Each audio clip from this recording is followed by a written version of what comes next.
What do you mean you can't go, Nina? She seemed shocked at my sarcastic response. Ross, I'm committed. The company is involved in one of the biggest acquisitions in history, and Lawrence has asked me to accompany the team to Sydney. I'm sorry, Ross, but I can't go. For God's sake, Nina, it's our 20th wedding anniversary. I've already paid for the flights and accommodation. It's non-refundable. She looked stern but resolute. I'm sorry, Ross, but if you had just bothered to talk to me about it before, I've already explained. And that's a bit of a surprise. I didn't think I had to schedule something as important as our anniversary. She took a deep breath and reached over to take my hand. The determination had faded, replaced now by something else. Concern. Ross, calm down. However, her eyes regained some of their earlier confidence, her brow furrowed. This acquisition is critical. There's a lot riding on this deal for everyone. People are relying on us. She squeezed my hand so hard my fingers went white. There was a long silence before she added in a fiercely challenging way. For God's sake, Ross, how many times do I have to tell you we need to communicate better about these things? 10 grand, Nina. We're not talking about trivia. For God's sake, you're just his personal assistant. You're not his lawyer, manager, or accountant. I'm sure he can survive a bloody meeting without you.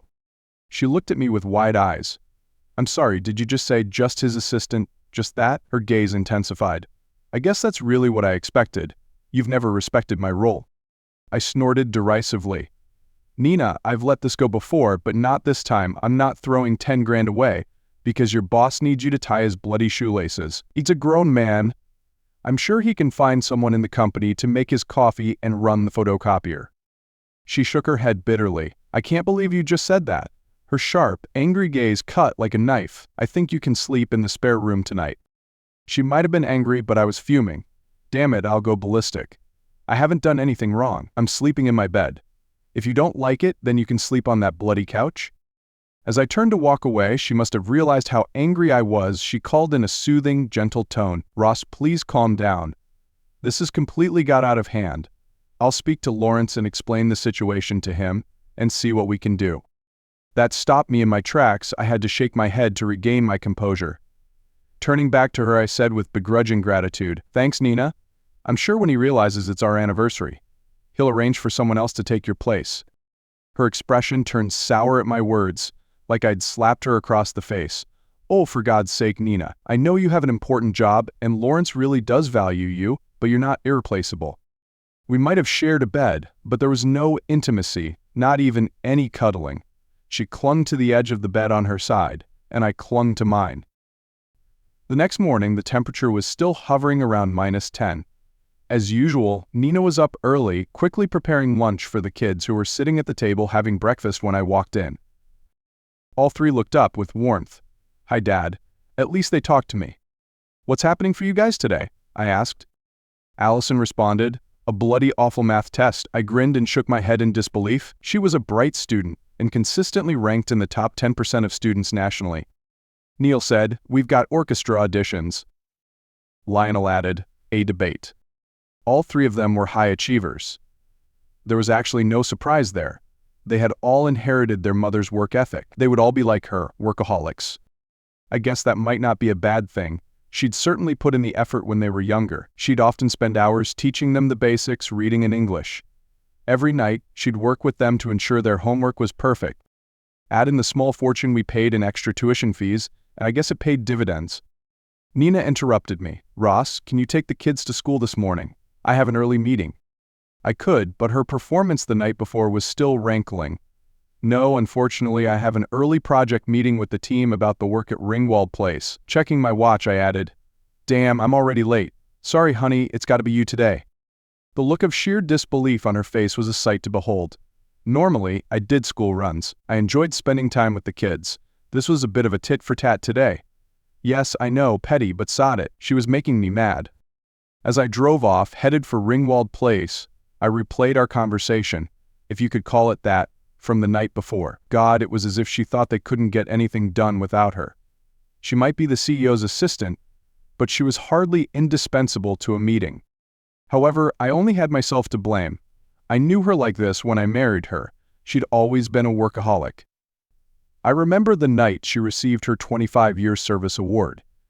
She was highly valued in the company's hierarchy. Hell, her award was worth $5,000.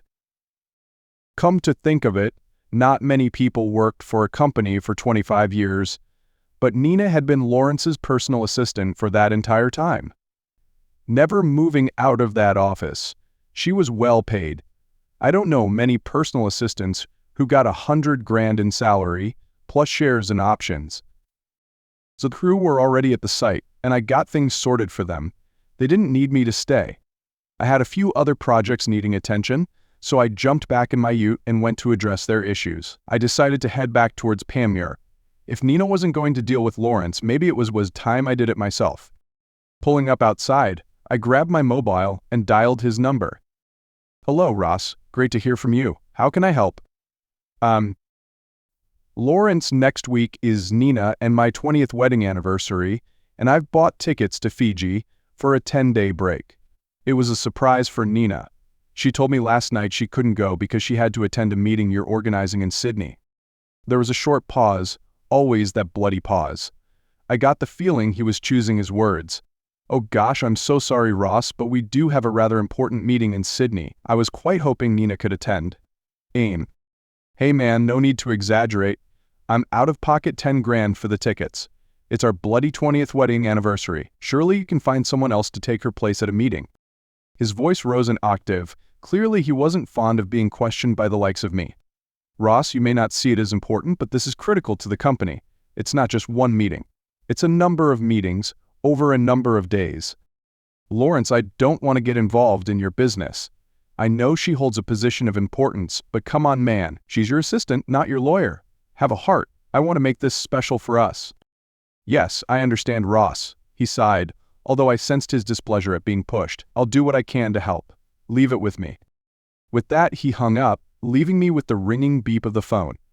Charming, I muttered to myself as I drove back into the morning traffic. I had always had a good relationship with Lawrence. We weren't friends or anything, but he had been a very generous employer to Nina. He bought our kids' birthday and Christmas presents each year. He even attended their birthday parties. He'd gone out of his way to get the kids into the best schools, even though we lived outside the zone. He was more like a member of the family than a boss, and normally, I acquiesced when Nina's work schedule clashed with my needs. In previous years, it wasn't a big deal, but in the last 2 years, Nina had been required to travel at least once a week, and often it was for 2 nights. The Fiji trip wasn't just about doing something special for our anniversary. I wanted it to be a chance for us to reconnect, spend quality time together, just the two of us. I think we needed it more than ever. The last 6 months we had drifted. She was still a wonderful wife, loving and caring, but something was missing. Now we were in our 40s, I figured it was just familiarity, but on reflection, it was more than that. We needed that bloody holiday. My company had been going through a growth spurt too. Yes, it wasn't huge, just a small building and carpentry business. But at present, it had 16 employees, and if these current projects went well, I would be taking on more staff. That night I got home late. Dinner was already on the table, and the kids were chatting away, telling tales of their day. All 3 greeted me warmly, and I joined in the conversation. Nina, however, was icy. She didn't even acknowledge my presence. If the house had been cold this morning, it was 10 degrees lower now, and her gaze was unwavering. It was hard to watch with the kids. She was still a maternal old soul. Chatting and joking with them, but with me, all I got was that cold stare. After dinner, the kids cleaned up, then went to their rooms to do homework. I had barely sat down when Nina appeared in front of me. She held something out in her hand. "What's that?" I asked. It's a check for $10,000. Lawrence decided it wasn't fair that you had to pay out of pocket. He's decided to reimburse you for the unused airfares." She waved it in front of me until I snatched it from her hand. I sat there staring at the check, and she leaned over, her face darkened by a rising fury. "So by the way, Ross, if you interfere in my work again, you and I are going to have a very serious disagreement. I was embarrassed when Lawrence said you'd called him up, whining about our private business. I told you I would speak to him and sort it out, but no. You had to interfere. I can't believe you still carry on like some crazy, jealous fool." Her eyes flashed, her voice rough. "You know how much my work means to me when we got married. Calling up Lawrence and blaming him was totally unfair. Totally unfair. I thought no hope he'd understand. It seems I didn't know him well enough. Those guys are bastards. God, Nina, any boss who doesn't see the importance of an anniversary doesn't have a heart." She shifted and sat on the arm of my chair. Her voice softened, her eyes reflecting love as they glinted in the light. "My love, this is ridiculous. We can go when I get back from Sydney. We're grown-ups. The actual date doesn't matter. What matters is that we celebrate it and give it the recognition it deserves." A warm smile graced her face. She slipped off the arm of the chair and nestled in my lap. She quickly wrapped her arms around my neck, and we kissed. "Please, Ross, don't be angry. I'll make it up to you, I promise." Her mouth reattacked mine in a passionate and hurried assault. The passion grew quickly, becoming something much more intense. Nina often used sex when she wanted to win an argument or make me concede defeat. She had won again, as if it had never been in doubt. She always had that ability to get the outcome she wanted, and I guess I was easily led. Her desire for sex never ceased to amaze me. She never tired of it, never refused me anything. Our marriage was a happy one, and that included the sexual aspect. I guess over the years we had tried everything a man and woman could possibly do together sexually. The later in bed, she asked coyly, "Am I forgiven?" Thinking about it, I mumbled, "No, not this time, Nina. I'm more disappointed than that. I'm actually worried about where our marriage is heading. For the last couple of years, it seems like we've grown so far apart." She held me close, her arms tightened around my neck. I wondered how I would breathe. "I know work has taken over much of my life, Ross, and you are right. We should make more of an effort together. I'm sorry you feel that way." "Nina, don't you feel that way?" With a deep frown, she replied easily, "No, not at all, Ross. We've been married for 20 years. Maybe things have got a bit mundane, stale. I think that's just life. Maybe sometimes we take each other for granted. When I get back from Sydney, we'll take that Fiji trip. You were right, we really need it." There was no winning against Nina. She should have been a lawyer. The day she was scheduled to leave for Sydney, we had sex that morning, and as always, it was passionate and exciting. We had breakfast with the kids, and she hugged all of them. I was roped in with the school run. We kissed at the door as I ushered the kids into the car. "See you in 4 days, my love," she said, her body fitting into mine. I took the kids to school and went to work. Maybe I was being stubborn, and I should have understood. On a whim, I drove to the airport, hoping to catch her before she left. I dialed her number as I was driving through the roundabout on the approach to short-term parking. "Hello, Ross. Everything okay?" she said, her voice sounding uncertain. "Yeah, all good. Where are you? I wanted to give you your anniversary present. You can't open it until tomorrow, but I wanted you to take it with you. Have you checked in yet?" "Ha, no, not yet," she replied cautiously. "Darling, where are you?" "We're at the domestic terminal. We have to drop some documents off for one of the account managers. They are on their way to Christchurch." So it seemed odd. In this day and age of express courier services and emails, it didn't sound logical, but was I to object? "Okay, I need to get a wiggle on if I'm going to catch that flight to Sydney. Meet me at the gate. Love you. Ace." "Hey. Love you too," she replied unenthusiastically. I met her at the gate. Lawrence gave me a perfunctory wave as he hovered just inside the large glass doors. He didn't look happy. Nina slipped into my outstretched arms for a hug. "What's this all about, Ross?" I produced a small, carefully wrapped gift box and handed it to her. "Things have been tense between us, and I don't like it. I want you to have something to open on our anniversary at least. It's not much, it's actually symbolic. I should have given it to you this morning, but I was still angry." Or she kissed me and held nothing back. "Thank you, my darling man. I'm so sorry I don't have anything for you. My gift is sitting on my desk. I forgot to grab it because of everything that happened, just forgot." "No need to apologize, bub. Have a great trip. Take some nice photos for me of Sydney." Just then my phone rang. Checking the ID, I apologized. "Sorry, I need to take this." I kissed her one last time and headed towards the car. As I turned back, I saw her walking inside with Lawrence. What surprised me was, they didn't seem in a hurry.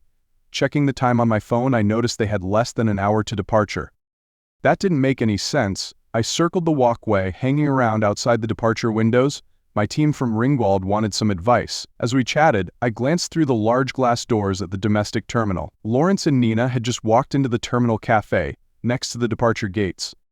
What the hell was going on? She'd said for sure that their flight to Sydney left at 10. Confused, I walked back into the terminal and grabbed a coffee at one of the cafes, out of their sight. The domestic and international terminals were almost 2 kilometers apart in Auckland. They were totally separate buildings. Checking my phone, it was almost 10 o'clock. Checking the domestic departure board, the only domestic flight leaving was a regional flight to Coromandel. As the internal PA system announced the final boarding call for the Coromandel flight, Lawrence and Nina quickly finished their laps and hurried towards Gate 9. Although I couldn't see, I watched them walk out onto the tarmac and board the plane with 8 other passengers. Once they had taken off, I returned to my ute, scratching my head. What in the bloody hell was going on? There was no flight to Sydney, she'd lied to me. The whole bloody story was a fabrication. Nothing made sense. Why would she lie to me? Work was a waste of time. I decided I needed to find out what was happening. What the hell did Coromandel have to do with Lawrence's company? I picked the kids up from school. I'd arranged for them to stay with my parents, as we were supposed to be going to Fiji. Luckily, they'd agreed to take them. Dad seemed a bit bemused that I was dropping them off, but he didn't complain. They loved the kids and took every opportunity they could to spend time with them. I grabbed a change of clothes and started driving towards Coromandel. It would be a 4-hour drive, but I'd be there before dark. Coromandel was a small town, a tourist destination. My biggest worry was how I would find them. Knowing Lawrence, he wouldn't be staying anywhere less than 4-star, so that narrowed things down. As I drove up the Thames coast, I had a brainwave. I knew Nina carried her iPad everywhere, especially when she was traveling. When I got it for her, I'd set up the Find My Device app. Maybe I could track her using that? As the kilometers ticked by, my level of anxiety increased significantly. I might not know what was going on. All I knew was this wasn't right. In fact, it was very, very wrong. As the kilometers rolled by, I wondered if this was what a heart attack felt like. My heart was pounding and my head ached. My vision blurred, I felt sick, and things got worse the closer I got to Coromandel. It had been a long time since I'd had a drink, not since the last time I'd driven into Coromandel. Not long after Nina and I had married, I was trying to raise capital to start my own business. So Lawrence had arranged for me to sign a contract to build a holiday home for a friend of his, just down the road. Yes, it had been a good job, my first project, but it had worked out. The money I made from that build helped me launch my carpentry business. I'd made a good name for myself there, so much so that I had built a couple of other projects there too. Driving around Coromandel brought back happy memories, but it didn't help me locate Nina. I found a cafe and grabbed a quick afternoon tea. I'd Googled how to use the Find My Device app. Following the instructions, I suddenly saw a bright spot, so it gave me some coordinates. Jumping in the car, I bolted off the side of the road like a crazed sheepdog. I followed the bright spot and the flickering light on my phone. As the blip got closer, my anxiety switched from high to extreme. I pulled up outside the house I had built 18 years ago. It was a large section, about 1.5 acres, with extensive lawns and multiple gardens. The house was well back from the road and surrounded by other similar properties. I parked my car 100 meters from the road. As I walked through the gate, I spotted a bloke cutting the grass and trimming the hedge. There was no activity at the house, so I walked towards him to talk to him. As I approached, he looked up and I stuck my hand out to shake his. "Hi there." He switched off the whippersnipper and shook my hand. "How can I help you, mate?" "Just wondering who owns this place?" He looked around. "Some bloke called Lawrence Davis. But he doesn't live here. It's just a holiday place. Him and his wife are here at the moment." "Wife," the words hit me like a punch, taking my breath away. I said thanks, then walked back towards the car. Sitting there, my mind whirring 1,000,000 miles an hour. What the hell? Why was he telling people Nina was his wife? My gears jammed for a second. I wondered if they had Carolyn, his wife, here. The section backed onto the beach. Maybe that was a way I could see. "Lawrence Davis, eh? You say he's here with his wife?" "Yeah, mate. I think they are hanging out on the deck overlooking the beach." "No, just wondering. Thanks for the help," I said as I turned back to my ute. Sitting in the cabin of the ute didn't help my blood pressure. Wife, what the hell was going on? Hitting the ignition, I drove back down to the car park just off the beach. It took a few minutes for me to regain my composure. The list of questions and concerns just kept getting longer. I walked back along the beach towards the house. As I approached, without being too obvious, I ducked behind some toy and flax bushes that lined the sections. Pulling my cap down, I peeked towards the house and there was activity happening. I guess we've all watched cheesy private investigator movies. I tried to be like them and be discreet. I found a spot behind some flax bushes and settled down. Lawrence and Nina seemed to be the only ones there. She was sprawled out in a lounge chair, wearing nothing but a flimsy, loose sundress. Lawrence walked towards her and handed her what looked like a cocktail. Leaning down, they shared a friendly kiss. He sprawled on the lounge chair next to her, wearing only a pair of swimming trunks. What the hell? Extreme didn't even measure my anxiety more if my heart beat any harder. It was about to jump out of my chest. I just wanted to burst in there and bash his bloody head in. I had to fight that feeling, hold it down tight. There was no winning that. Unless I killed him, all that would happen was jail time for me. I wasn't going to jail for him, or for her. I lay back in the late afternoon sun and tried to process. How long had their relationship been going on? She'd worked for him from before we met. Had she been sleeping with him all that time? As I thought about it, the answer stared me right in the face. Of course she had. I'd been a bloody idiot. All that time, everything we'd been through. It had all been a lie. Our whole marriage had been a sham. She'd been seeing him the whole time. So as I soaked in the last rays of the sun, I began to plan. I wanted to get back at the bastard. I wanted him to pay. The only thing I could think of was to publicly humiliate him, and hopefully Carolyn, his wife, had a prenuptial agreement. So the company was her father's, and when she and Lawrence married, he'd taken over as CEO. Then, when her father died, all the shares went to Carolyn, and I guess Lawrence clearly had shares too. I wondered what she would do if she found out. All I could do was gather as much evidence as I could, and take it to her, then hope she'd screw him over. As for Nina and me, this was the end. I wasn't going to put up with it. God damn it, this was ultimate betrayal. She'd turned down my Fiji trip because of this. Although I didn't want to break up my family, I wouldn't live like this. I watched from the sand dunes as they cooked dinner together on the outdoor kitchen, like they were watching two people love. They kissed, hugged, laughed together. It became increasingly obvious that this was a long-term relationship. I filmed as much of the incriminating evidence as I could. Before returning to my car, I needed a drink and something to eat. Sitting alone in a small pub with a beer and a steak, my phone rang. Checking the ID, it was Nina. "Hello, darling. Where are you?" I tried calling home, but no answer. She said in a warm, loving, and concerned voice. "I'm out getting something to eat," I replied, trying to sound calm. "Where are the kids?" she asked, her voice clearly expressing curiosity. "They're at Mum and Dad's. I've arranged for them to stay while you and I go to Fiji. Thought I'd leave them be. They could do with a visit too. I'm going out for drinks with some of the guys from the company." "What do you mean out with the boys? You better behave yourself, Ross." She was silent for a long moment before replying. "Oh my God, you're still upset about this. We can still go to Fiji if it means that much to you." "I don't think so, Nina. It won't be the same anymore. Besides, how is Lawrence going to cope without you for a bloody 10 days? I couldn't disguise my anger. It dripped toxically from every syllable. "Don't be like that, Ross.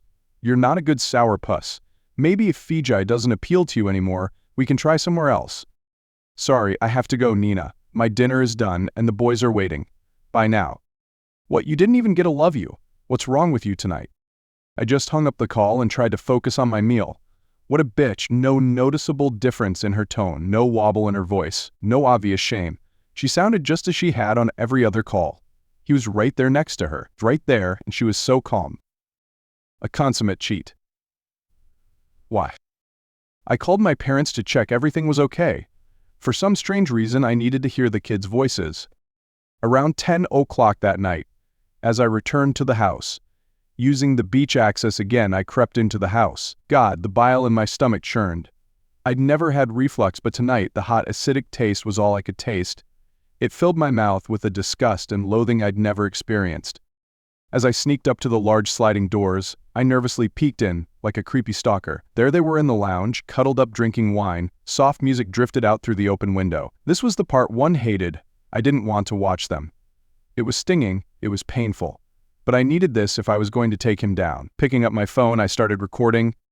Nina, tightly entwined in Lawrence's arms, her legs curled beneath her, his arm around her shoulder. His hands toyed with her bare breasts through the flimsy material of her dress. Her hand reached up, resting on his thigh, stroking up and down his groin. That's when he kissed her, and the kiss quickly became a passionate, heated one. He took control. Standing, he took her hand and pulled her up off the sofa. "I think we need to take this to the bedroom, don't you?" She giggled, a seductive growl. "Yes, I think that's an excellent idea." I switched off my phone and backed away behind some bushes, thinking they might lock the door before they were done. Funny, they were in such a rush they didn't even bother. I crept along the sides of the house until I reached the master bedroom. Luckily for me, they'd left the lights on, the curtains open and the window open, allowing the cool night air into the room. God, they were at it when I peeked up at the window. The wet, squelching sound of two bodies colliding in intense lustful desire, filled my ears. They were naked on the bed, his bare body pounding into her relentlessly. Her arms wrapped around him like a blanket, their mouths enjoying each other. The small, panting sound of Nina's climax was unmistakable. So this wasn't something she was forced to do. Her fingernails dug into his shoulders and back as their lust crescendoed. I filmed as much as I could because of the window's position. Their faces were clear and unmistakable. "Damn you, my love, I'm coming," he announced breathlessly. "Come, damn it," he called like a rutting wild boar. Nina's hips thrust upwards to meet him. She was enjoying her climax too. God, I knew how that felt. Her body bucked and shuddered in ecstasy. With a body trembling with a mixture of rage and utter betrayal, I crept away. What a bloody nightmare. Back in the ute, I hammered my fist against the steering wheel over and over again. The pain didn't matter, it just reminded me this was no dream. I started to think about what was important to me, and how I was going to use this information to ensure they were protected. First, the kids. They were the crown jewels, and I needed to make sure we got some form of shared custody agreement. I wasn't letting her take my kids away. She could sleep with him until he turned blue. I didn't care. All I wanted at that stage was to ensure I got to see them as often as possible. Maybe that was blackmail, but I didn't care. I could threaten Nina by going public with this, unless she agreed to my thinking on custody. It was too late to arrange a motel. I ended up sleeping in my ute. The next morning I had to make a decision. Was the video I had enough, or did I need more? Thinking about revisiting what I'd recorded made me feel sick, but I needed to check it again. Sitting there, parked in a lay-by, I hit the play button on the video. Oh God, it was crystal clear, and their faces were unmistakable. All good then. Then my brain froze and my body started to tremble. What the hell? What I hadn't noticed the night before was a large canvas print. There it was for all to see was Nina, Lawrence, and my 3 kids. A photo taken of them in a small group, like a family portrait. God, my mind just stopped, froze. It was a family portrait. I remember that photo. I took it. Lionel's 10th birthday. Lawrence had turned up like most other birthdays. I had whinged a lot. He'd bought Lionel an Xbox. I told Nina he wasn't allowed to have one, because he was slacking off at school. Then bloody Lawrence had gone and got him one. The nice old Lawrence. As I stared at the video, there were other photos, all with the kids in them. I kept going back to the canvas print, a family portrait, and now unmistakable. The resemblance between Lionel and Lawrence. It felt like I'd just been hit by a truck, a bloody huge truck. Lionel was Lawrence's child. My breath caught and my world just stopped. It wasn't my son. Damn. How could I have been so stupid? No wonder Lawrence had wanted to be my best man. He'd been so embedded in our lives, like a bad smell. Damn, I yelled. The ute shook from the violent outburst. Evidence. I needed evidence. How? What do I need? Think, right? DNA. I needed samples, but not just from the kids. It wouldn't be enough to prove I wasn't the father. I needed to prove it was him, the bloody, conniving, slimy bastard from hell. I parked down the street from the house, waiting. Eventually, I saw Nina and Lawrence climb into a Mercedes SL convertible and drive into town. They were clearly going for lunch. I moved quickly, finding an open window and creeping into the house. What did I need? I wandered around the house that was full of my family photos of my kids. School photos, birthday parties, prize-giving ceremonies. All were there, not just Lionel, all 3 of them. Damn, could it be true? All of them? They say Google is your friend. I'd used it to find out what I needed for DNA samples. Toothbrushes seemed the obvious thing. Although I desperately wanted to get a blood sample from his bruised face, it had to be toothbrushes. Tucking 2 toothbrushes into plastic bags, I went back to the lounge. Wandering aimlessly around the house, it was like their little love nest. There were hundreds of pictures of Lawrence and Nina. They were everywhere. Checking the wardrobes, they were full of Nina's clothes, women's clothing, and clearly Carolyn had never visited. As I was about to leave, I spotted a photo of Neil's first day at school. I remember that photo too. Nina had invited Lawrence because he had been the one who had arranged for them to get into the top Auckland school. Then my attention was drawn to a crystal incense burner. My mother had given it to Nina as a 30th birthday present. I'd asked many times what had happened to it. She'd always come up with some flimsy excuse. For some reason it hurt. In a moment of fury I picked it up and hurled it into the stone fireplace. I couldn't suppress the snort of derision as it shattered into a million pieces, shards of crystal scattered across the floor. I laughed at the sheer idiocy of it. After all that I'd found out, that was what sent me over the edge. Damn, but it felt good. Yeah, it felt liberating. I wanted more, yeah.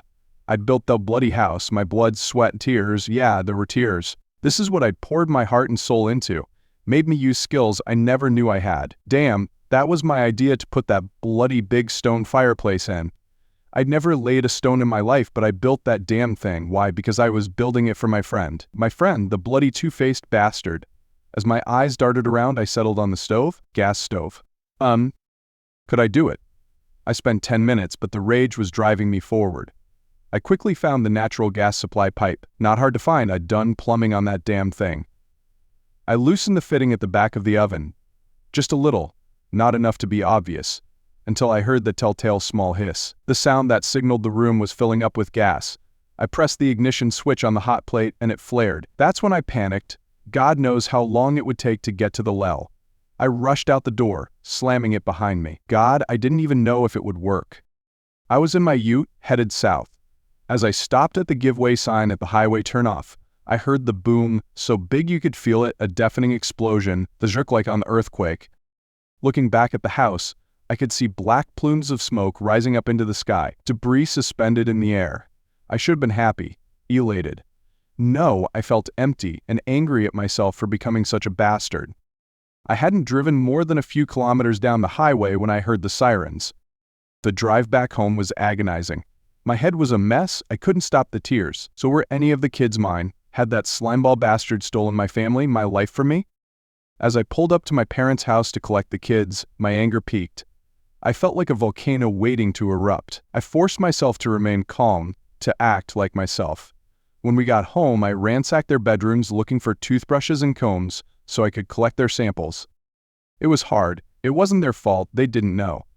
But the anger was my enemy. I struggled to keep it in check. I yelled at them a couple of times, then apologized for an hour, trying to smooth things over. In the end, I decided we needed to get out of the house for my own sanity.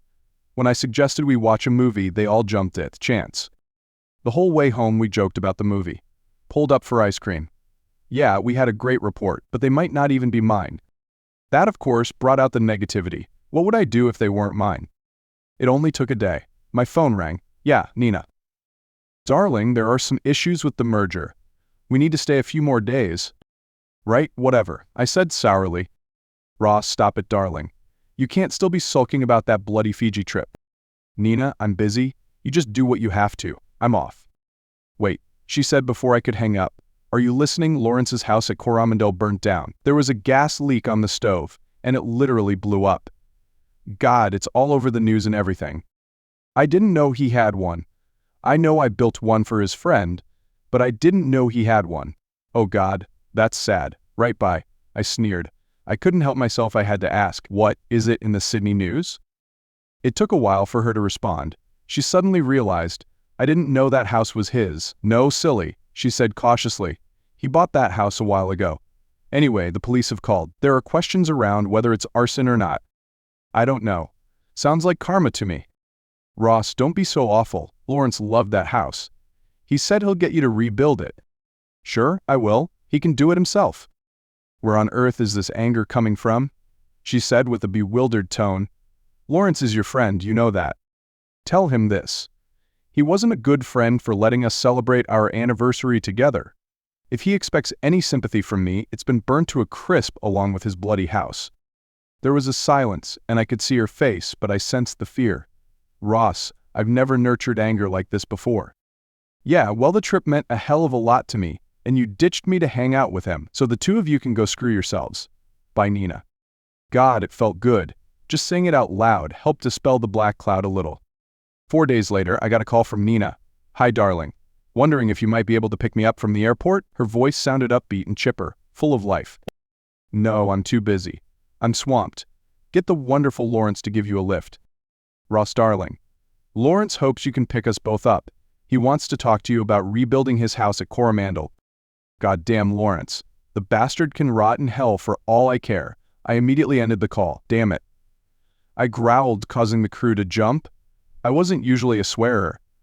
I'd promised myself I'd try to keep things civil between her and me until I had the evidence in hand. I wanted to be able to wave that DNA test in her face. I'd found it hard to fake dumb and keep my cool for the last 2 weeks. That night I got home late. It had genuinely been a bad day. Calm down, I muttered under my breath as I unlocked the door. Nina gave me a warm smile and ran to hug us all like she always did. Under normal circumstances, her first nights home were always filled with passion and a desperate, urgent sex. As she drew closer, I reached out and put my hand on her shoulder. "Not tonight, Nina." She looked at me with angry eyes. "Are you still sulking about the Fiji trip?" "God, Ross, we can go another time. It's no big deal." I gave a cruel, snorting laugh. "You're right, it's not, is it?" Her eyes remained fixed on me, her questioning gaze darkening. The kids interrupted our greetings with their own. Allison was especially affectionate, planting a fervent kiss on me. Once they and I had hugged, they all went back to their own thing, and I growled sarcastically, "I need a shower." "I want company," she said seductively. Her voice was little more than a purr. "I can wash your back, you handsome devil." "No, I'm good." I snapped back at her as I pushed past her, causing her to stumble and lose her balance. I couldn't control the rage. It infected everything. No way was I having dinner with them all. I wasn't that good an actor. Saw the shower, I grabbed my running gear, and walked out the door. "I'm going for a run," I announced as I spotted them all at the dinner table. "Ross, it's dinner time. The food is ready." Nina whined, her voice laced with a mixture of confusion and worry. "I'll eat later. I need a run." I was out the door before she could say another word. God, it had been over a year since I'd last run. 2 kilometers in, and my muscles were already complaining. I kept going. It took a while, until I felt the second wind. Thankfully, the kids were asleep. Maybe it would be easier to keep the anger in check with just Nina and me. She spotted me walking in and jumped up, rushing towards me. She leant forward, her face inches from mine. "I don't know what the hell is going on with you, but you'd better talk now. When were you going to tell me, Nina, or were you planning on keeping it a secret forever?" She stepped back, stumbling backwards. The detachment vanished from her voice. "What are you talking about? Tell me exactly what you're on about." "That you've been sleeping with Lawrence since before we met. That you've just got back from a lovely little fling with your dirty little lover." She put her hand to her face, her eyes wide with shock. "Yeah, I know all about your affair. What about the kids, Nina? When were you going to tell me they weren't mine? Were you going to tell me at all?" I yelled, loud enough to make the kids run down to see what was going on. As soon as I spotted them, I growled, "Get back to your rooms and stay there." "Ross." I leant in closer, my brow beaded with sweat inches from her face. "You were going to tell me. Well, were you going to tell me?" It wasn't anger or fury, but it was hatred, and I couldn't control it. She wiped away a small tear that had escaped from the corner of her eye. "Yes, of course, we were going to tell you, but later when the kids were old enough to understand." "How did you find out?" I snorted derisively. "Hard to catch an international flight from the domestic terminal." She sighed. "I understand you tracked us." "No, not really. I was angry. I guess I was paying more attention than usual." I shook my head in utter disbelief. "God, you've treated me like a fool. A complete fool. Why, Nina, why would you do that? Our whole life together has been a lie." She paled at my onslaught. "No, Ross, it wasn't all a lie. I truly loved you. I always have. You're a wonderful soul, kind and loving. I was in love with you. But you loved him more. Why didn't you marry him?" "So we couldn't marry." She sighed sadly, her eyes looking downcast. "He and Carolyn had a prenuptial agreement. Lawrence would have lost everything." "Why the kids? Why do that to me? You stole my chance to have a family of my own." The anger, God, it bubbled up in me like white-hot molten iron. "You stole my bloody life, you cold, heartless bitch." "I'm so sorry, Ross." Her eyes lifted from the floor and met mine. Her expression, how could it be so sincere, so genuine? "Carolyn couldn't have children. Lawrence asked me to start a family for him, and I agreed. I loved him, Ross. How could I deny him that?" "What about me, you heartless cunt? What about my family, my bloodline? I'm an only child, Nina. My bloodline has died. Damn it, and it's all because of you." "Ross, we tried for you, but it didn't work out. Maybe you have a problem." Eventually, Niall came along, and yes, he's Lawrence's too. I so wanted him to be yours. "So it was all planned then, the whole bloody thing.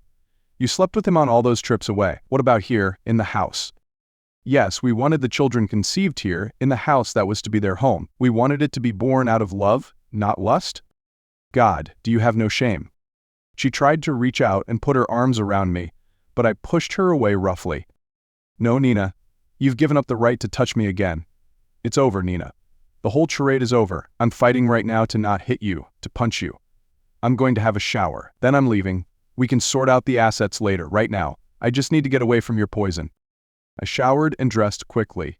I stuffed clothes into my suitcases and any empty bag I could find. I had just sipped up the last one when Nina walked in. She looked at the bags and flopped down on the edge of the bed. Please don't leave, Ross. You don't have to go anywhere. What about the kids? I need to get away, Nina. Otherwise, I'll do something we'll both regret. As for the kids, I'm going to tell them the truth. They need to know why I'm not here anymore. They need to know who their real father is. No, she gasped in horror. You can't do that. You are their father. You'll always be their father. Bullshit. You said you'd tell them yourself when they were older. What am I supposed to do? Just hang around until you don't need me anymore. Then you can ride off into the sunset with Lawrence. Okay? No, it's not going to be like that. We were going to tell the kids because obviously they'll inherit everything. Lawrence hopes Lionel will go into business and then take over. Right? A good move that. Keep it in the family, eh? Ross, please don't be so rash. We can sort this out. You don't have to move out. We can find a way to work this out amicably. Despair emanated from her. Like we can. If you think I'm sleeping in that bed in this house again, you're wrong. We can get another bed. God, it doesn't have to be so dramatic. She tried to move closer, her voice taking on the seductive, low purr she used when she wanted something from me. Ross, I was looking forward to getting busy tonight. It's always great to come home to you after a long time away. Please, love. Get into bed, get busy with me. Claim me, make me yours. Not enough for this old dog, eh?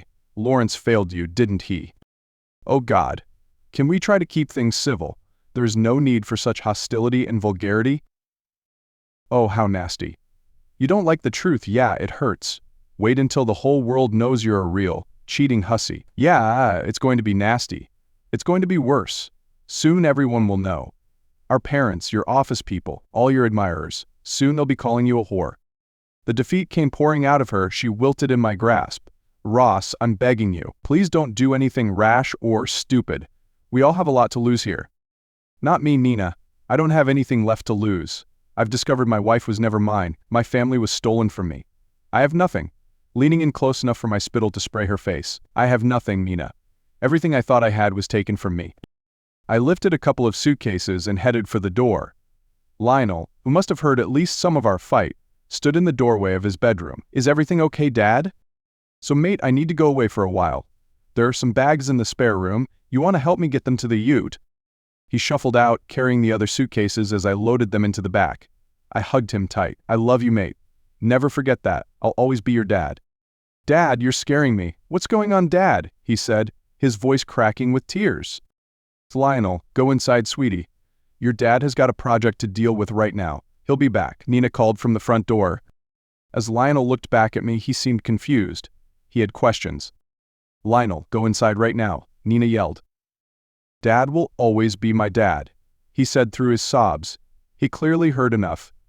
I watched him push his mum away as she tried to hug him. That night, I crashed. The tension had taken its toll. I was exhausted. Sleepless nights, and I'd been banging my head against the wall. Work was busy the next day. I blocked Nina's number because she was driving me insane, calling and calling. Lawrence had tried too, and I blocked his number. At lunchtime, Nina and Lawrence arrived at my work site. Lawrence, the cheeky bastard, strode up to me with his hand outstretched to shake mine. Morning, Ross. Can we find somewhere quiet to talk? No, I'm busy. You don't have anything I want to hear. Piss off. Ross, calm down, my friend. There is no need for hostility. If we can sit down and talk, I'm sure we can sort out this whole situation. Standing up, I walked towards him, our noses almost touching. Lawrence, get lost. Get out of here before I lose my cool. He wasn't even fazed. His words came back, measured, calm. What are you going to do, Ross? I need to know what you're going to do with the information you think you have. Your accusations are just hearsay. No, Lawrence. I have all the evidence I need. I have the DNA reports, the video and photo evidence. You asked me about my plans. First, I'm going to send all the evidence I have to Carolyn. Remember her, your wife. Then I'm going to send it to your board of directors, the media, and anyone else who wants to listen. I'm going to make sure everyone in the country knows what a slimy, dirty, nasty bastard you are. I'm going to file for divorce on the grounds of adultery, and I'm going to name you as a co-respondent. He inhaled sharply and attempted to appear in command. That's not going to happen, Russ. You're a sensible man, a good man, and a great father. You wouldn't want to destroy your children, break up your family. Let's talk about money. I'm sure we can come to an arrangement that works for us all. Damn it, you bastard, you're going to hell, and I don't care who you take with you. Don't forget, I don't have a family. I have a dirty little whore for a wife. I don't have a family anymore, but don't worry. At least the two of you can get married and make it official. Ross, don't be rash. Don't push me, you know this? I sensed his unease. His tone had lost the conciliatory quality and now held a chilling threat. You're threatening me, you prick, I growled, stepping forward, forcing him to take a step back. You've been having a 20-year affair with my wife, screwing me over so you could raise your bloody kids. You can stick your threats up your stinking arse. Regaining his composure, he said with a rasping voice, That wasn't a threat, Ross, it was a warning. Nina quickly jumped in. Ross, we hope you can calm down a little. Please, darling, let's go somewhere quiet so we can talk. I don't want a divorce. We've had a wonderful 20 years together. There is no reason why it can't continue. Please, think rationally. Oh yeah, so wonderful that you couldn't even go on a holiday with me. A trip to Fiji, you couldn't miss the chance to get into someone's pants. Our marriage is a bloody lie, Nina. I'm nothing more than a convenient cover for your infidelity. They exchanged an awkward look, Nina wincing at my vicious reprimand. What would happen if Carolyn died tomorrow? I yelled angrily. I'll tell you this, Nina. You'd be out the door so fast your kids' feet wouldn't touch the floor. Our marriage would be history. There was nothing left to say. The other members of the crew started to stare. Nina winced and took my hand. Ross, please, we've had 20 amazing years together. We have a wonderful home, beautiful kids who love you dearly. All I ask is a chance to talk about this calmly. Nina, there is nothing to discuss. Our marriage is dead. Are you Ross Chadwick? The large policeman asked. Yeah, can I help you, officer? We have a few questions for you. Got a minute? Depends. What's it about? Your wife, Nina Chadwick, has made some very serious allegations against you. We need to hear your side of the story. What's she saying? I asked, bewildered. What could she possibly accuse me of? Your wife has accused you of assaulting her. Is that correct? What, damn it? I grabbed her, but I never assaulted her. She has numerous bruises on her arms, evidence of an assault. Hey, officer, we were arguing, and she was going to punch me. I grabbed her arm and pushed her away. That's not an assault. The two officers exchanged glances before the tall one spoke up. It's Mr. Chadwick. You're under arrest for assault and battery of your wife, Nina Chadwick. You need to understand. We need you to come with us to the police station. There you'll be able to give a formal statement. We'll read you your rights on the way. Do you understand? What the hell? I yelled. I never touched the cheating bitch. Sir, she has bruises on her arm. Clearly, there has been physical contact. My mind couldn't focus. Nothing made sense. Down at the station, I was arrested, fingerprinted, and photographed before being interviewed. I told them the whole story, explaining that the only time I'd touched her was in self-defense when she tried to slap me. The police showed me the photos of her bruises. Yeah, probably from me grabbing her, but it was self-defense. I could feel Lawrence working behind the scenes on this. Nina would never make such outlandish statements. The bottom line was, I was remanded in custody because Lawrence's lawyer had been able to convince the court that I was a flight risk. My yelling and screaming in anger probably hadn't helped. Listening to them lie about how I'd been violent to Nina really made me angry. That's when I lost it. He bummed. You bastard. I yelled at Lawrence, who stood unmoved next to his lawyer. At least Nina had the decency to appear distraught and remorseful. Her tears flowed freely as she watched me being led away in handcuffs. That meant another night in the slammer for me. The charges were flimsy, and my criminal record was non-existent, so after I'd calmed down, I was bailed out, although the bail came with a warning from the judge. If he saw me again in the next 12 months, I'd be looking at a longer stint than 2 nights. There were other conditions too, such as a restraining order. I wasn't allowed within 500 meters of Lawrence, Nina, the kids, or my home. Lawrence and Nina weren't my concern. The only part that truly hurt was the part about the kids. They might not have been mine biologically, but in my heart, they were. I was there when they were born. I cut their cords. The whole affair was a nightmare. You only saw that kind of thing in movies. It didn't happen in real life. The first thing I had to do was contact my work teams and ensure that everything was on track. There were a plethora of questions, but the bottom line was, they were all fine without me. That was a double-edged sword. I laughed as I thought about them not needing me, and my heart broke. I'd built a great little business. I returned to the motel, grabbing pizza and beer on the way. I had just finished a couple of slices and was on my second beer when there was a knock on the door. Oh God, what do you want, Nina? She moved guiltily from one foot to the other as she stared at the floor. Can I come in? No, you can't. You know that there is a court order preventing that. She sighed before replying. I'm sorry about that, Ross. I panicked. You scared me. I was worried about what you were going to do. We had to stop you from doing something foolish in the heat of the moment. I'm sorry for my actions. Well, that's okay with me. Now I have a criminal record. I'll tell them it was just an overreaction. I'll drop the charges against you. She whined, please Ross, can I come in? We need to talk. Let's find a way to make this work for all of us. You can't do that, Nina. Once the police have laid charges, you can't change it. You didn't charge me, they did. No, I'll tell them I lied. They have nothing apart from my word. As if you would do that, I growled derisively. I'm not a complete fool, Nina. I know what will happen if I let you in. The police turn up, and I'm back in the slammer.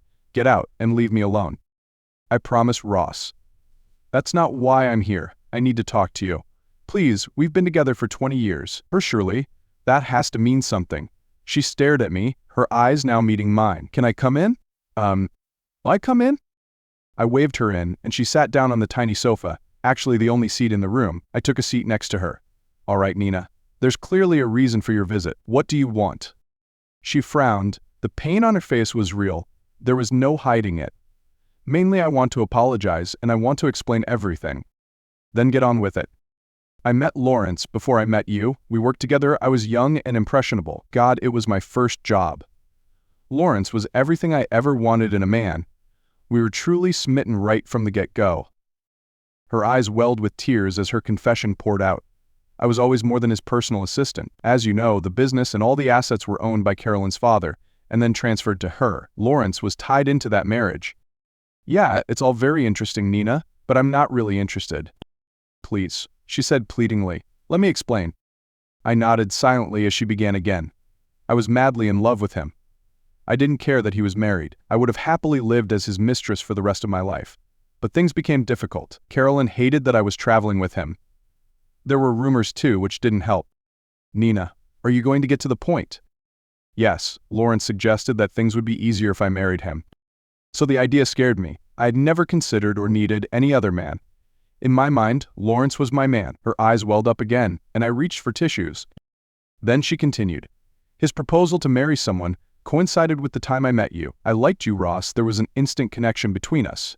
You know, because you felt it too. I admit, at first it was all part of a plan. But then things changed. You were so wonderful. And your love for me was so contagious. It didn't take long for me to love you as much as I loved Lawrence. My life was perfect. 2 wonderful men, 2 separate lives. Charming. I snapped. Bloody charming. Yeah, lucky old you. What did I get? Let me tell you. I got robbed blind. You pulled off the worst con job ever. You scammed me out of everything. I know, it was a terrible thing to do, but then things changed. When we started living together, I realized I had fallen in love with you. That never changed. I love you, Ross, more than I ever thought possible. You've got a great way of showing it, Nina. I know, it was a bad thing to do. You could never apologize enough, but never doubt my love for you. What about the kids? What the hell happened there? That happened when you were down at Coromandel building Lawrence's house. When you were gone, Lawrence and I spent a lot of time together. I wanted to give him something. The best gift, children. Carolyn couldn't have children, and that's something Lawrence really wanted. He wanted to leave more than just a business as his legacy. I leapt from the sofa, my hand tearing at my hair in agony as I paced around the room. What about me, Nina? What about my legacy? You stole it from me. You took my chance to leave something behind. My bloodline will end with me? That's not true, Ross. You have a family that loves you very much. Our marriage was wonderful. You're a great father. The kids adore you. No matter what happens in the future, you'll always be their dad. No, Nina. It's all lies. 20 years of lies. You had 3 children for him and I got nothing. No, I tried, Ross. Neil was supposed to be yours. I tried. Lawrence used condoms. I stayed away from him when I was fertile. I wanted you to have your own children. It just never happened. I tried for 6 months to conceive with you. It simply wouldn't happen. Her embarrassment seemed genuine. Ross, you might have some kind of health condition. As soon as Lawrence and I resumed unprotected sex, I was pregnant immediately. Charming. God, you are unbelievable. I don't believe a word that comes out of your mouth. For 20 years, I put you first. You were the center of my universe. She smiled, her hands clasped over her heart. I know, Ross. I never doubted your love, and I felt the same way. I supported you in everything. I helped you build your own business. I gave you every cent I earned. I looked after you when you were sick. I never said anything unkind or hurtful about you. No, you just loved another man. Yes, that was my sin. I met 2 wonderful men and loved them both equally. I sat down next to her. Exhaustion had taken hold. I was sick of fighting, of arguing, sick of the whole bloody thing. My heart was hammering in my chest. Nina, what are your plans? What are you going to do? She frowned, her lips pursed, her eyes closed tightly as she chose her words. I don't know. Lawrence and I had plans at some stage. We were both supposed to divorce and move in together. So I get thrown out with the trash, eh? No, things changed. I told Lawrence I couldn't do it. I'd made a mistake falling for you. I told him I couldn't leave. Thankfully, he understood. Yeah, what a great guy, I sneered. He is, and I truly love him. I was committed to being his mistress, but I refused to leave you. Ah. We sat in silence as I processed her words. All right, I'm going to take that decision out of your hands, Nina. I'm going to file for divorce, and it's going to be ugly. I'm going to take that bastard down. I want the whole world to know what a slimy, dirty, nasty bastard he is. Please, I beg you, don't ruin everything. The kids are too young. They won't understand. It will ruin everything, and for what? 10 minutes of pleasure. That's all you'll get. Once that feeling fades, you'll look back and see your kids despising you for taking their home. Everything will be different. Nina, do you have an alternative solution? Go home. The kids miss you, I miss you. Nothing has to change. I can just see Lawrence a few days every fortnight. Think about it, Ross. Our lives were pretty happy before you found out. Yeah, well, that's over now. I can't go back. I can't ignore the fact that it was all a lie. My wife wasn't mine, my children weren't mine, and the home we shared was tainted by your lust for Lawrence. God, Nina, you conceived as kids in that house. Nothing can ever be the same again. So that makes me sad, Ross. We shared so much, we had a wonderful life together. Yeah, but now it's over. Okay, if that's how you feel, can you have some compassion? Why ruin other people's lives just for your own cruel amusement? We've done wrong, we've hurt you, and I'll always regret it. It was selfish and hurtful. I have no excuses. Nina, what do you want? Tell me what you want. If you're going to destroy our marriage, don't destroy the kids' lives. File for divorce on the grounds of adultery. I won't contest it. Just don't name Lawrence. It won't change anything anyway. All you'll achieve by doing that is ruining other people's lives. So he gets off scot-free. No consequences for old Lawrence, yeah. He wins and I lose. There are no winners here, Ross. We're all losers. There'll be questions about our divorce. I'll have to resign. All the attention will be on Lawrence. We'll only see each other occasionally anyway. That's it. He's cheated and deceived you for 20 years, and all he gets is not seeing you as often. No, that's not enough, Nina. He has to pay for it. She winced, her face pale compared to the beauty she usually radiated. He's offered to give her $1 million. Money, $1 million. To him, it's just a drop in a very large bucket. It's nothing, Nina. Not a bloody thing. I want him to hurt. I want him to feel what I'm feeling right now. The two of you, you tore my bloody heart apart. It hurts, it hurts like hell. Ross, I understand we're all going to be hurt. Do you think the kids will be happy? They'll hate me. They already blame me for your absence. My parents, they've even refused to acknowledge me for making a police complaint. They may not know what's going on, but I can see the hate they have for me already. That's not my fault, Nina. You did that to yourself. Maybe, but you keep talking about pain. I share that pain. I've lost a husband who was a huge part of my life. No more love, no more cuddles at night, no more confidante to share my problems with. No winners, Ross. Ross? You need to leave, Nina. This isn't going to work. Tell Lawrence to shove his money up his arse, and his world is going to come crashing down. That's it. Bye. She left, her head down but resolute. I didn't know what she was going to do, but I knew it wasn't going to be good. I threw myself into work and spent the whole weekend figuring out what I needed to do. The kids were my top priority. The DNA results showed exactly what I'd suspected. The kids were all his. So that was the final piece of evidence I needed to blow Lawrence's world apart. I called Carolyn directly. She was surprised to hear from me. We'd crossed paths at work functions and a couple of social events, but we weren't friends. I always found her cold and heartless, distant and arrogant. I asked if she'd meet, as I had some information she might be interested in. She was reluctant, but agreed to meet. There were no pleasantries as we met at a small outdoor cafe on Ponsonby Road. "What do you want, Ross?" I handed her an envelope containing the DNA results, a CD with the video evidence from Coromandel, and my divorce papers. She didn't even flinch, didn't even open them. She just pushed them back towards me. "What do you think is in that envelope that's news to me, Ross?" She sneered cruelly. "I've always known. I'm many things. Stupid isn't one of them." I was shocked, stammering. "You knew and didn't care?" "Of course I cared, you silly sod. I cared a great deal. Unfortunately, I need him as much as he needs me. I've come to quite like my lifestyle. Lawrence is a prick, but he's the best man for the job. If I take him down, and believe me I can, I'll take down the company too. My father worked so hard to build it." "I understand, so you don't mind that he's been cheating on you with my wife?" "No, I've accepted that for a long time. You might be blind, but I'm not. I have my own life, my own lovers. He can go to hell. He doesn't define me. If he wants to play family with his loose wife, then so be it. We're not getting divorced. My dear friend, you can do whatever you like. I simply don't care." Like that, she dismissed me, leaving me feeling foolish. I'd expected anger, desperation, a need for revenge, nothing. I began to realize they would cover this up. The courts didn't care about adultery anymore. My only leverage had just gone up in smoke. The bastard was going to win. Nina did as she'd promised and told the police she'd exaggerated her claims. God, even the court didn't care. Any normal person would have been charged with wasting police time. Not Lawrence. They brought in the best lawyers in the country for their defense, and Nina wasn't even charged. The old adage seemed to ring true. Money talks, bullshit walks. At least my assault charges were dropped.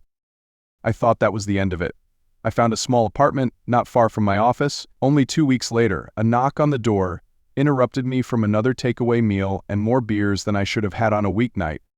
"Yeah, can I help you?" I asked, the nondescript, stocky bloke standing on my doorstep. "Mr. Chadwick, Ross Chadwick." "Yeah, that's me. What do you want?" He flashed his badge and said, "Can I come in?" I stepped aside and waved him in. He sat at the table and I said, "Beer?" "Thanks, that's great." I cracked one open, then took a seat opposite him. "What's up, Detective Evans?" "I don't know where to start. You're currently in the middle of a divorce from your wife, Nina Chadwick, correct?" "Ugh. Yeah, that's right. The grounds for the divorce are she's been having an affair for 20 years with her boss, Lawrence Davis, and I understand the children are also his. Where am I going with this?" He smiled as he took a long swig of beer. "You're doing great, but I'm waiting for the punchline." "I'm getting there, Ross. Can I call you Ross?" "Yeah, but I'm losing my patience." "Okay, here I go. I understand you met Carolyn Davis, and you had some evidence of the affair you wanted to share with her." "Yeah, but she didn't care. Not one bit." "Did you mention the children, Ross?" "I never said it, but the DNA samples were in the envelope." "She handed it back to you unopened?" "Yeah, sure did. Look, can we cut to the chase?" "Oh, as in Alimony?" "Yeah, sorry, Ross. Here I go. I understand your wife went to see us 3 days ago. She was distraught, and in a very bad way. She brought us evidence to suggest that Lawrence Davis had arranged to have you killed." "What the hell?" I gasped. "Yeah, that was my reaction too. Mr. Chadwick provided us with some recordings of Mr. Davis arranging for a hitman to take you out. We know the people he was talking to, and believe me, this is serious stuff." He set down his empty beer bottle, and I grabbed him another one. I really needed one. "So what now?"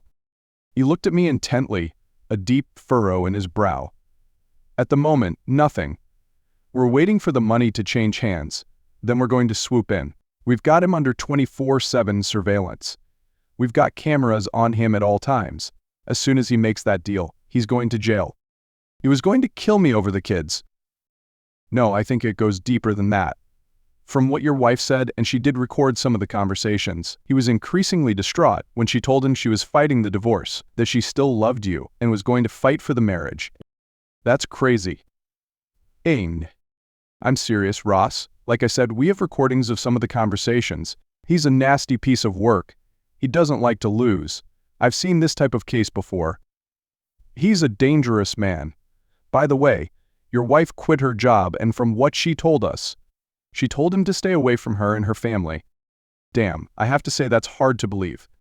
Call it a crime of passion, love. Whatever. His ego wouldn't allow him to lose. I mean, he'd had you for 20 years. To hear your wife say she was going to fight to save your marriage, even if it meant never seeing him again, that hurt him, and I can only guess, he flipped. Am I in danger? Yeah, I think so. Right now, we've got police watching you too. I wouldn't open your door after dark right now. Once we get him, we'll get the biker gang too. So it should all be over pretty quickly. So I just keep going to work and carry on as normal. That's exactly what we want you to do. After he'd left, I had to sink into the chair. Nina had thrown him under the bus to save me. Damn, that was a surprise I never saw coming. Lawrence was put away the following week. It made national headlines. It was all pretty lurid, everything the media loved. A rich company guy, a crime of passion. Deceiving his partner, a biker gang. Yeah, it had it all. Yeah, it had it all. No surprise. Nina had fought for the divorce. Family court was a drawn-out affair. However, Nina wouldn't budge. She came to my apartment late one Saturday night. Nearly 9 o'clock when I heard the soft knock on my door. That made me nervous, even though I knew the gang members and Lawrence were locked up. But hey, late-night visitors always make me nervous. When I saw her standing there with a look of utter defeat, I waved her inside. Nina, haven't you made me miserable enough? Ross, I want you back. I know I don't deserve it, but I love you. You mean more to me than anything in the world. I know I've done something awful, and there are no words or actions I can do to ease that pain, but you have to believe me. We, the kids and me, we want you back. The kids are heartbroken, Ross. They need their dad more than ever. I'm trying to see them as often as possible. She nodded. Yes, I know, and we appreciate that so much. But it's not enough, Ross. With all the media attention around this whole thing, they need you. They're scared something is going to happen to you. They need you. I don't know what you want, Nina. I could never live in that bloody house again. The house is up for sale, and the agents are assuring me it will sell quickly. That surprised me. It's not just the house, Nina. God, how can I put those years of lies behind me?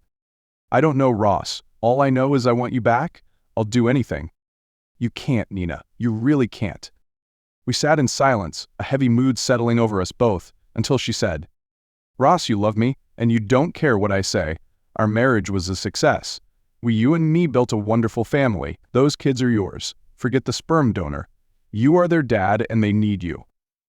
I'm still going to be there for them. I always will be. You're right, they're mine, and I won't give up on that. She smiled. Good, I'm so glad to hear that. I'm not giving up, Ross. I'll do whatever I can to make you understand that. Why did you turn Lawrence in?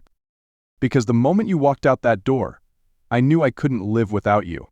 A world without you wasn't a world anymore. I know I screwed things up. God knows I beat myself up every day. I hate knowing you're going through this pain, and that I caused it. She left that night, and we both cried. It was hard. We'd spent all those years together. Even after everything, I still missed her. Still reached out in the night, hoping to feel her next to me. Call me a pig-headed fool or stubborn. I pushed through with the divorce. Nina fought me every step of the way. The house sold, and she asked me to help her find a new one. We spent several days driving around looking at open homes with all the kids in the car, checking out open homes. We eventually found a house the kids loved. It was a bit run down but had good bones and a large yard. The kids loved it, and as we were looking around, Nina said, I don't know, kids, the house needs a lot of work. Neil piped up first, but Dad can fix it. Yeah, Dad can, Lionel added. Nina, seeing an opening, I saw the look in her eyes as she tried to get one over me. It's a great house, much bigger than all the others. You think I can do this, honey? I squinted at her through my glasses. I can, but why? Because we want you to, Dad, Allison said loudly. Please do it for us, we know you can. Damn. That girl was just as cunning as her mother. She knew. All she had to do was bat those sad baby eyes, and my resolve would melt away. So we were all thrown back together as I tackled the long list of renovations. Working alongside me, Nina held nothing back. She worked her butt off, cooked, and ran around after the kids and me. What surprised me was Lionel. He worked alongside me every day he could. He listened, and he had skills. I was not only amazed by his capabilities, but by his determination. The work at home coincided with the time my office manager went on maternity leave. Nina overheard me talking on the phone to a recruitment agency. I need a job.